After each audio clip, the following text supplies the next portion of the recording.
Lojistas da Avenida Dom Pedro, em Ribeirão Preto, pedem socorro às autoridades.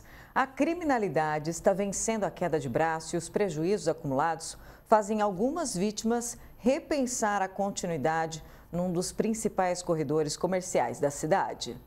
O Fernando não consegue esconder o desânimo depois de ter que abrir as portas do comércio sem as condições básicas para trabalhar. Na noite anterior, a loja foi visitada mais uma vez por ladrões de fiação elétrica. Hoje é uma segunda-feira, praticamente uma semana que a gente pega do pagamento, já abre a loja sem energia, não tem computador, não tem ventilador, não tem iluminação para o cliente entrar na loja, estamos esperando eletricista para arrumar. É assim, começa a semana desse jeito, pela 8ª vez. A Regiane precisou modificar a estrutura do imóvel para tentar se defender. Como a loja teve um episódio, que de madrugada eu tive o roubo, dos fios, do ar, Não levaram a máquina porque a tempo eu verifiquei e vi que a máquina também estava para ser descida, só que aí eu já me atentei e no dia seguinte já providenciei todo o recurso de mudança. Tive que tirar a máquina que era na lateral aqui da parede, coloquei ela agora aqui na frente da loja que tem a marquise, Tem a grade que é onde eu fiz um reforço também para inibir mais ainda de ser roubada novamente. Estes são alguns relatos dentre as muitas ocorrências que marcam a rotina da Avenida Dom Pedro I, no coração do Ipiranga, em Ribeirão. Corredor comercial que foi muito prejudicado nos últimos 4 anos por conta das obras viárias e das mudanças do tráfego de veículos. Os empresários dizem que os clientes diminuíram e aumentaram os crimes. Já a Secretaria de Segurança Pública alega que os registros de furto nessa região da cidade diminuíram em quase 28% de um ano para o outro. Na verdade, o que acontece? O pessoal já não vai fazer muito boletim de ocorrência porque o próprio comerciante fica preso lá, fica lá horas e horas e horas fazendo depoimento, fazendo ocorrência e ele, na verdade, até perde o tempo de trabalho dele. Ou tentar recuperar o prejuízo dele, A gente faz, todas as vezes que tem roubo, a gente faz o boletim de ocorrência, mas a gente vê que, assim, passa a polícia, mas precisava ter uma maneira de coibir esses roubos, entendeu? Se começasse a revistar essas pessoas que andam na rua e encontrar as ferramentas que eles usam, que é faca, alicate, canivete, que inclusive eles não roubam, eles largam até aqui dentro da loja. Se a sensação da pessoa, da população não é de segurança, tem alguma divergência, então, com os números estampados pela Secretaria de Segurança Pública. Ou os números não são verdadeiros, ou a criminalidade aumenta de tal forma que sequer sensação de segurança a nossa população consegue ter. Há um dualismo, há uma briga, entre aspas, entre esses interesses que precisa ser pacificada. Até pouco tempo atrás, os lojistas da Dom Pedro reclamavam das invasões e dos furtos nas madrugadas. Eles podiam garantir a segurança da avenida durante o dia, realidade que parece ter mudado.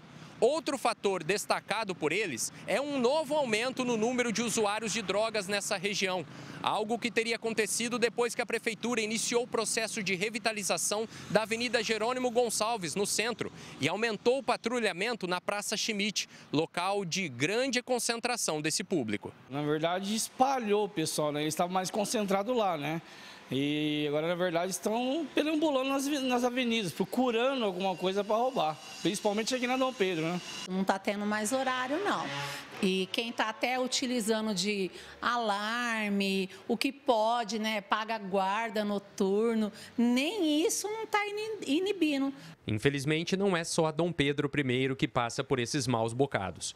Para o advogado, a onda imparável de furtos para sustentar o vício em drogas, principalmente o crack, é uma guerra para a sociedade e para as autoridades de Ribeirão Preto.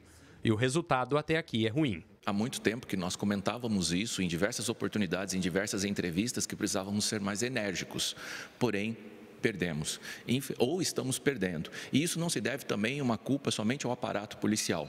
Há uma série de fatores aí que corroboram, que contribuem. Então, a falta de educação, a presença e o exemplo paterno e materno e a informação de qualidade. O dinheiro. Hoje, ser criminoso dá muito dinheiro, se é que nós podemos dizer ser isso profissão. Mas isso traz um alento financeiro para aqueles que se dedicam à criminalidade. E o Brasil também não consegue, por meio de uma frouxidão legislativa, fazer com que as leis sejam cumpridas. Ele conclui lembrando que a responsabilidade guardiã do município pode partir da prefeitura. Em 1994, numa cidade chamada Nova York, o então prefeito Rudolph Giuliani implantou um programa que se chama Tolerância Zero e falou: aqui não vai existir criminalidade, a teoria das janelas quebradas. E isso rendeu efeito e nós percebemos uma diminuição abrupta. Por que não implantarmos, por conta de vontade política, o programa Tolerância Zero no nosso país, no nosso estado, em nossa cidade? Felipe Urbinati para o Jornal da Clube. E hoje pela manhã, autoridades de segurança pública se reuniram com comerciantes da Avenida Dom Pedro para discutir essa onda de furtos na região. O encontro teve o objetivo dar voz aos empresários que puderam relatar a situação enfrentada no dia a dia e sugerir possíveis soluções. De imediato, Polícia Militar e Guarda Civil Metropolitana prometeram aumentar o patrulhamento no local. O comércio já não está fácil e ainda a gente tem essa preocupação com os furtos. E a gente espera que com a reunião tenha melhora, né, no policiamento, no patrulhamento, principalmente o noturno, que é o principal problema aqui da nossa região. Estamos contando com a polícia, com a PM, com a Guarda Municipal para melhorar o nosso patrulhamento. Vários furtos, tá? E o último deles, de uma maneira assim inconcebível, que é cortar fio de geladeira, cortar fio de micro-ondas, que não vale nada, para deixar a gente sem material para trabalhar. Eu vim aqui para isso, para apresentar um projeto que pode resolver o problema. A ideia é entender um pouco mais a miúde as demandas dos comerciantes, para que a gente possa conversar, entender melhor, para que a gente consiga orientar em parceria com a Guarda Municipal e com outros órgãos de segurança pública, orientar um policiamento preventivo com mais assertividade para que a gente consiga inibir esses furtos e pequenos delitos. Sem dúvida alguma, essa união ela é fundamental, o trabalho integrado ele é fundamental para o sucesso e os bons resultados que a gente vem colhendo aqui na nossa região. E a gente debate esse assunto agora com o Marcelo Módulo, especialista em segurança. Seja bem-vindo ao Jornal da Clube. Marcelo, a gente está vendo a situação aí, mas para além do reforço policial, aquele endereço merece uma atenção especial do poder público, não é mesmo? Boa tarde. Boa tarde, Ximene. Boa tarde a todos os amigos do Jornal da Clube. Sim, e de forma emergencial, porque esse eixo da Avenida Dom Pedro I é um eixo muito importante comercial para a nossa região norte da cidade. Por mais que os índices determinam que o tipo de furto, de criminalidade tenha diminuído 28%, o que se observa é que a sensação do comerciante no local é contrária a esse tipo de índice. Marcelo, Ribeirão Preto está perdendo aí essa queda de braço que vem travando contra usuários de drogas que praticam os furtos para sustentar o vício? Infelizmente sim, Ximene, e isso vem de um dado da Secretaria Pública de Segurança do Estado de São Paulo. Ele indica que houve um aumento entre janeiro de 2024 para janeiro de 2025 de mais de 1.000 casos de furto de fio elétrico, ou seja, são 17% a mais de furtos desse tipo de crime. E isso traz uma reflexão, que é não só o aumento do número de usuários de drogas, mas também a reincidência desse tipo de crime. Então é preciso que, o que se observa então, que temos ali um problema de saúde pública, de acolhimento social e de uma legislação fragilizada. E enquanto a gente não determinar esse tipo de usuário como um fator do crime ou só como autor, Ribeirão Preto estará correndo sempre atrás dos prejuízos. E é possível resolver essa situação sem envolver diferentes pastas de governo e também apresentar uma união entre cidade, estado e até federação?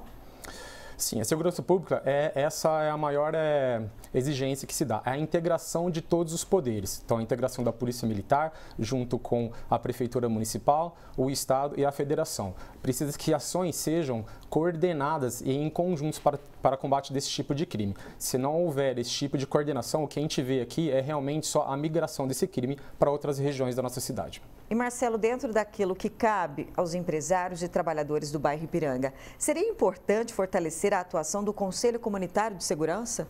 O CONSEG é muito importante porque ele dá voz para a comunidade. O que se observa hoje, que os comerciantes estão desestimulados a gerar boletim de ocorrência após esse tipo de furto. O que não só altera os índices reais de furto e de criminalidade, mas também o planejamento da Polícia Militar. O CONSEG é um elo fundamental entre a comunidade e a Polícia Militar e a Prefeitura. Em conjunto ao CONSEG, se dá voz à população, se coordena mais as necessidades reais de segurança pública desse local e dá força para que seja cobrado pela Prefeitura e a Polícia Militar ações mais efetivas para o combate de crime. Agora, o que a gente tem notado é que após a revitalização ali da área central, na área da Baixada, o aumento da segurança na Praça Schmidt, usuários de drogas, moradores em situação de rua acabaram migrando para outros bairros ali próximo, né? Vila Virgínia, Ipiranga. É preciso apresentar talvez uma contrarresposta, Marcelo? Certamente. O que se vê é um efeito de deslocamento. Uma vez que a gente aumenta a fiscalização, a segurança de uma determinada região da cidade, é possível que esse crime migre para locais vizinhos, e é o que aconteceu. Uma vez que houve o aumento da eficácia da segurança pública na praça e na Jerônimo Gonçalves, teve uma migração desse tipo de população, dos usuários de drogas, para a região da Avenida Dom Pedro e os seus furtos qualificados, né? Então é preciso, sim, que seja feita uma ação mais ampla, mais planejada, porque a segurança pública ela não é só uma questão de emergência e pontual, ela é uma questão que tem que se trabalhar planejamento para que seja efetivo para toda a cidade. A gente viu aí na resposta da Polícia Militar e da Guarda Civil Metropolitana o aumento do efetivo. Mas quais outras ações poderiam ser eficazes aí num longo prazo? O aumento do efetivo é uma parte, digamos assim, correlacionada ao Estado, mas a Prefeitura ela pode também realizar ações junto com a Câmara Municipal. Que ações ela pode realizar? Aumento realmente também do efetivo da nossa Guarda Metropolitana, ajustes urbanos, que são questões da iluminação, questões do mato alto, questões de casas abandonadas, uma legislação mais forte para que possa combater esse tipo de crime e, principalmente, fiscalizar os receptores, que é o motor fundamental que está por trás desse tipo de crime, que mantém esse tipo de crime sempre ativo. O aumento do número de câmeras para um monitoramento mais efetivo e até mesmo um combate ao vivo, aquele que pode ser identificado pelas câmeras em tempo real. Essas são ações em conjunto, que todas ali em conjunto, não somente da Prefeitura, mas do Estado, que possa ter mais eficácia no combate desse tipo de crime e, assim, trazer uma sensação de mais segurança para a população e os comerciantes da nossa cidade. Marcelo Módulo, agradeço muito a sua participação aqui no Jornal da Clube. Até mais. Eu que agradeço. Um bom fim de semana.